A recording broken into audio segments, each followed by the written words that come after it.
Mo rò pé time tí a wà yìí gẹ́gẹ́ bí ọmọ Yorùbá káàkiri àgbáńlá yìí is a critical time tó yẹ ká wà conscious pẹ̀lú. But ó kàn ṣe ní láàánú pé ọ̀pọ̀lọpọ̀ ọmọ Yorùbá wọn wà conscious of this time tó dẹ̀ jẹ́ nǹkan tó ń báyàn ló jẹ́. Rally ti bẹ̀rẹ̀ òní ní day 3 à ń fọ́lò lóòótọ́ àdẹ̀rá àwọn bàbá irú bàbá má sunkún mọ́ yẹn fún àgbà tí mo rí bàbá yẹn mo ó yà mí lẹ́nu. Bàbá yẹn ó sọ bẹ́ẹ̀ bàbá yẹn dẹ̀ ṣe bẹ́ẹ̀ káàkiri àwọn ìyá ẹ wo ìyá kan àti àwọn ẹ wo ìyá kan tó ń jáde tó ní àwọn kéékèèké yẹn dẹ̀ tẹ̀lé wọn pé ọjọ́ ọ̀la wa ni ẹ̀yin ń jà fún ìdí yẹn ńkọ́ a máa tẹ̀lé yín. Ní level tá a dé sìn ó yẹ kí àwọn ọmọ Yorùbá ó yẹ ká dìde nípa nínáwó sí YSDM àwọn mídíà tó dúró tán bíi Koiki káàkiri because owó ni èèyàn fi ń ṣe ohun gbogbo lẹ́yìn owó ló tún kàn àfi tá a bá máa tanra wa. A dẹ̀ dúpẹ́ lórí gbogbo àwọn tó ń ṣe a dẹ̀ tún dúpẹ́ lórí gbogbo àwọn tó tún ní ọkàn láti ṣe a dẹ̀ tún gbàdúrà pé àwọn tó wù láti ṣe tí ò sí Ọlọ́run á yọ̀ǹda orí ọ̀fẹ́ yẹn fún wọn. Mo fẹ́ sọ̀rọ̀ lórí pain ní tọ́pìkì mi talẹ́. Bàbá Akíntóyè kọ́lọ̀ túbọ̀ máa lọ́ra ní bàbá yẹn àti Chief Májàsọ́lá kọ́lọ̀ túbọ̀ wá dúró tì wọ́n. Ká bá ń sọ̀rọ̀ lórí pain ọ̀pọ̀lọpọ̀ èèyàn ní understanding iṣẹ́ tí àwọn bàbá yẹn fẹ́ ṣe bó tiẹ̀ jẹ́ pé lẹ́yìn ọ̀pọ̀lọpọ̀ ọdún bíi 5 sẹ́yìn tí a ti wà lórí ìrìn àjò yìí. Ká bá ń sọ̀rọ̀ lórí pain bàbá Akíntóyè fẹ́ mú pain kúrò lórí àwa ọmọ Yorùbá lára wa. Tá a bá rò pé àwọn tó wà nílé nìkan ni wọ́n pain wà lára wọn irọ́ ni o. Ṣé rí àwa tá a wà ní diaspora we are pain àwa náà ní pain tó jẹ́ pé bàbá yìí fẹ́ mú kúrò. Now ebi ń pa wá o Fúlàní ń pa wá o àwọn ọmọ Ìgbò ń try láti gba ilẹ̀ wa o ìyẹn nìkan kọ́ ni pain tó wà lára wa. Identity wa yẹn gan tó jẹ́ pé wọ́n ti gbà ìyẹn gan ni number 1 pain tó wà lára wa because ìwọ tó wà ní diaspora identity wa wọn ò respect yẹ because wọ́n ti gbà á. Anywhere tá a bá ń lọ pẹ̀lú green card yẹn wọn ò respect wa. Even ìwọ tó níwèé ìgbélú ó máa tó stage gangan skin yẹn gangan wọn ò respect yẹ because wọ́n rí pé ibi tá a ti wá yẹn wọ́n ti ṣe kí ni wọ́n ti gba identity yẹn lọ́wọ́ wa. Kíní kan ṣẹlẹ̀ sí brother wa kan bí tí mo mọ̀ dáadáa tí mo súnmọ́ care worker ni. Ó ti parí iṣẹ́ ní àárọ̀ èèyàn tó fẹ́ wá gbaṣẹ́ lọ́wọ́ ẹ̀ ẹni ẹ̀ ò tí ì dé mo believe pé wọ́n ti jọ ń ṣe síra wọn. Ó ṣáà drop key síbi tó yẹ kó drop ẹ̀ sí. Ìgbà téèyàn tó máa resume iṣẹ́ dé ó lọ mú key níbi tó wà as usual. Ó ṣílẹ̀kùn ó wo àwọn tó ń tọ́jú káàkiri àwọn tó ń take care. Ìgbà tó máa débi ilẹ̀kùn ẹni yẹn ó wá ṣílẹ̀kùn yẹn òkú ẹni yẹn ló bá ń bẹ̀. La ilaha illallah ló máa ṣe kábíyèsí Ọlọ́run. Kò wá pé èèyàn tí mò ń sọ yìí ọ̀rẹ́ ń kù mí ni. As a matter of fact pẹ̀lú ẹ̀ ti jọ ní ẹ̀ka ń tàrí dáadáa. Ní bínú gbogbo ọmọ Yorùbá mo kàn fẹ́ jẹ́ ká wo ara àwọn pain tá a ní. Ká ṣáà má fọ̀rọ̀ gùn. Wọ́n wá ẹni ẹ̀kọ́ raise alarm kò tiẹ̀ pé ó find out pé lágbájá kí ló ṣẹlẹ̀ ó kàn raise alarm ní street wọ́n wá pè é ó débẹ̀ nǹkan tó ṣẹlẹ̀ délé yìí ọ̀rọ̀ wá di wò mí wò ẹ́ ẹ̀yàn tí mo sọ ní British passport Mr. Koiki ẹ sọ pé kí ni wọ́n kọ́kọ́ gbà lọ́wọ́ ẹ̀ passport yẹn ni wọ́n kọ́kọ́ gbà lọ́wọ́ ẹ̀ wọ́n gba passport yẹn wọ́n gba fóònù ẹ̀ wọ́n wá bẹ̀rẹ̀ investigation now tí n bá ń sọ pé àwọn ọmọ Yorùbá tó wà ní diaspora tí wọ́n rò pé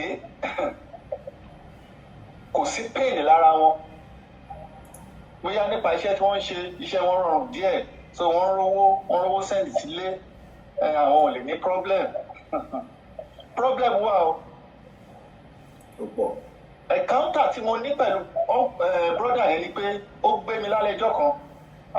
uncle mi yẹn mo lọ kí àwa lọ sí club kan òun ló wá lọ drop mi torí ilẹ̀ tíṣú èmi pẹ̀lú ẹ̀wà jọ ń sọ̀rọ̀ pé ẹ̀gbọ́n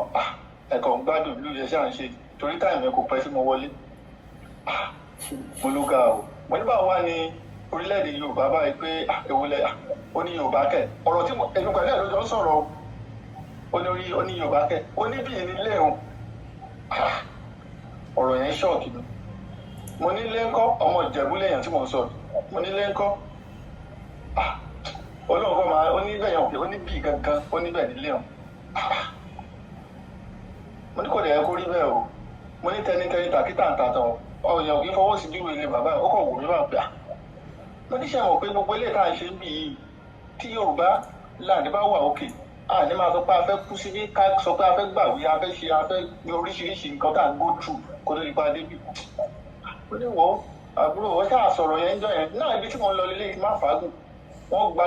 gba nǹkan táwọn fún yẹn tó fi ń jẹ́ agbára yẹn wọ́n kọ́kọ́ withdraw ẹ̀ lọ́wọ́ ẹ̀ náà wọ́n ṣì wà lórí ọ̀rọ̀ yìí tí a bá wò pé àwa táwa ń dàsúrà pé a ní problem ti dé already ẹ sọ̀rọ̀ kan bí a bí 2 months ago èmi náà padà lọ wo átíkù yẹn tí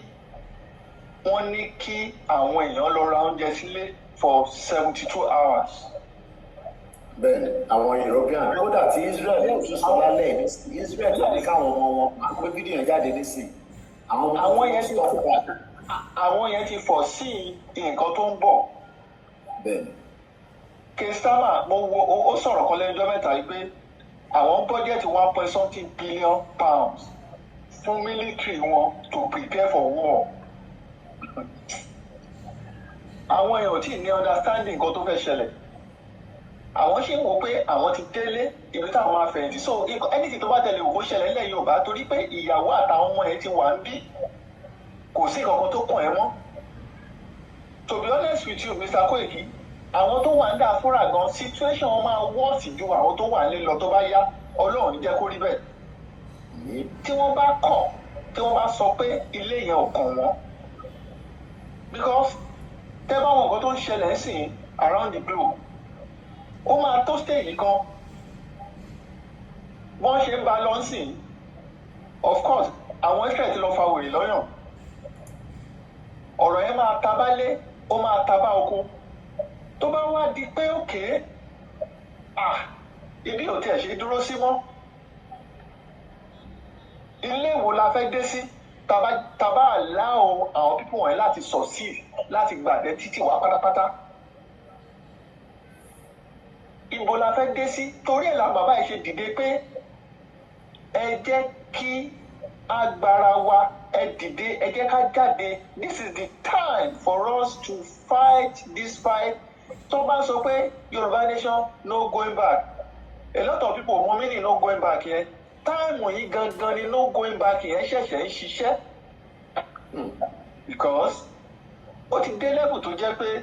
a lè deny pé this is what we are and this is what we are fighting for. Tinubu is just a single man. He's just a single man.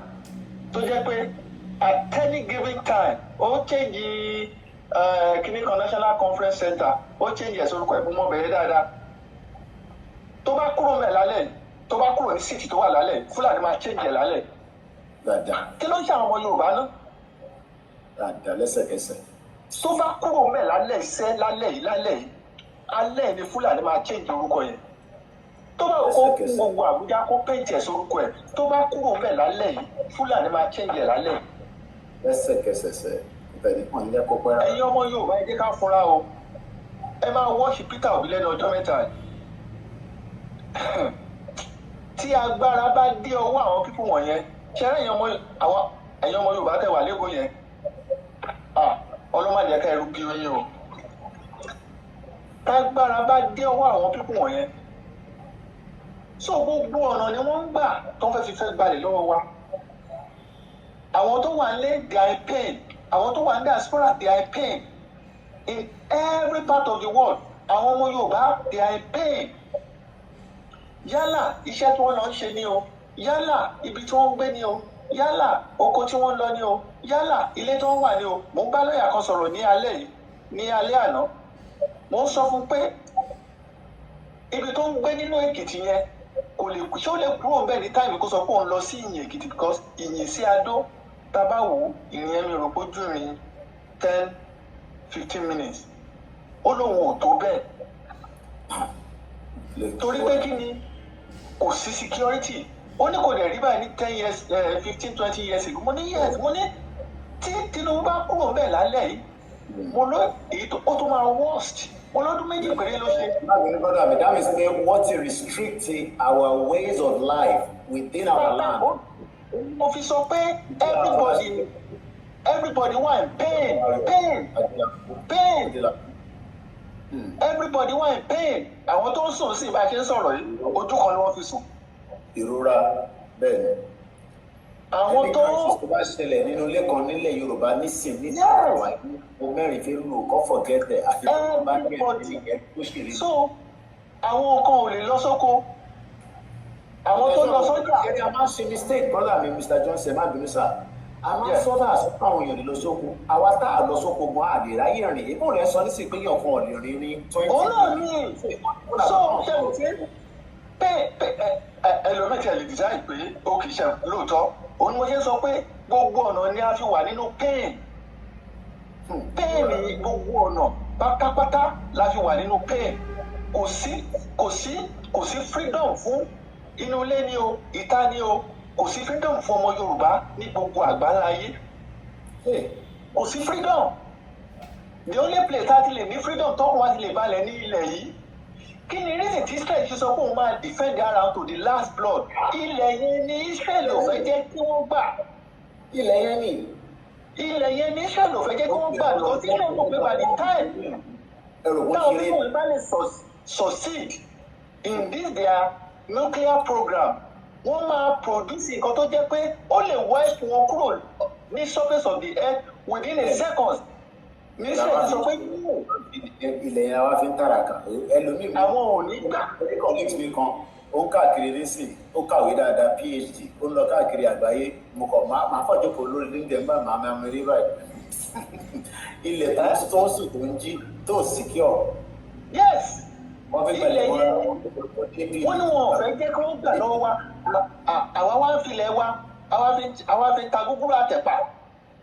àwa ń fi sílẹ̀ fún àwọn ọmọ Ìgbò àwa ń fi sílẹ̀ fún àwọn Fúlàní ẹ jẹ́ kí n sọ fún Mr. Koiki ọmọ Yorùbá kan tó bá travel out of Yorùbá land tó wá sí Europe ọmọ Fúlàní márùn máa replace ẹ̀. kábíyèsí Elédùmarè títóbi ọ. àwọn èèyàn ò ní understanding ni òun ló ṣe ń kárò èmi lára pé mo sì sọ̀rọ̀ yẹn títí lónìí pé when I'm done this time kí ni mò ń dúró ṣe mò ń bọ̀ nílé tọ́mọ Yorùbá kan bá kúrò nílé ọmọ Fúlàní márùn máa replace ẹ̀. ṣé rèmi tèmi ti kúrò nílé for 27 years ẹ wá. so wọ́n máa replace ẹ̀ òun lè ṣe rí i pé àwọn eré àkọ́kọ́ nílẹ̀ Yorùbá ibi táwọn ọmọ Fúlàní yẹn bá dominate kò easy fún ọmọ Yorùbá láti access ibẹ̀ nílẹ̀ wa kò wá ká wa lára àwa rò pé tá a bá ṣe tán a máa lọ sí Ghana a máa lọ ra citizen ní Ghana a máa lọ ṣe tó bá tó stage kan ní Ghana yẹn wọ́n máa frustrate life yín tó dẹ̀ sẹ́ni pé ẹ wàá máa rántí ilé yẹn dẹ̀ ní ẹ ti jẹ́ kó gbà mọ́ yín lọ́wọ́ Ọlọ́run ní jẹ́ kó rí bẹ́ẹ̀. àmì o. ó yẹ kí understanding wa ó yẹ kó ṣí torí pé kí ni wọ́ọ̀lù tá a wà yìí is full of oríṣiríṣi nǹkan ló lè ṣẹlẹ̀. A ní ilé kan síbòmíì tó bá ti yàtọ̀ sílẹ̀ Yorùbá yẹn, kò síbi kankan tá a ti lè yan fandafanda tó bá ti yàtọ̀ sílẹ̀ Yorùbá yẹn. Ẹni owó tó bá léwu kí àwa ta wà dàdúrà, ẹni owó tó bá léwu ká ní, ẹni tí tó bá léwu kó ṣẹlẹ̀. Ṣé ẹ rí blood yẹn ṣì wà ń bẹ̀? Tó bá tó stage kan, most especially gbogbo àwọn pípọ̀ ẹ̀, nǹkan tá a lè ever gbà òun ni wọ́n máa fi lọ̀ wá as a black, torí wọ́n mọ̀ pé kò síbi tá a fẹ́ lọ mọ́ nígbà tó máa ti gbalé lọ́wọ́ wa. Ọlọ́run ní jẹ́ kó rí bẹ́ẹ̀. Ilẹ̀ yẹn ló ṣe kókó, ilẹ̀ yẹn ló yẹ kó ká wa lára pé tí wọ́n bá gba bíi Tinubu tó bá ṣe nǹkan tó fẹ́ ṣe tán, òkè ó ti yá owó tó ti yá ń sìn láàrin ọdún méjì, ó ti ju owó tí yá.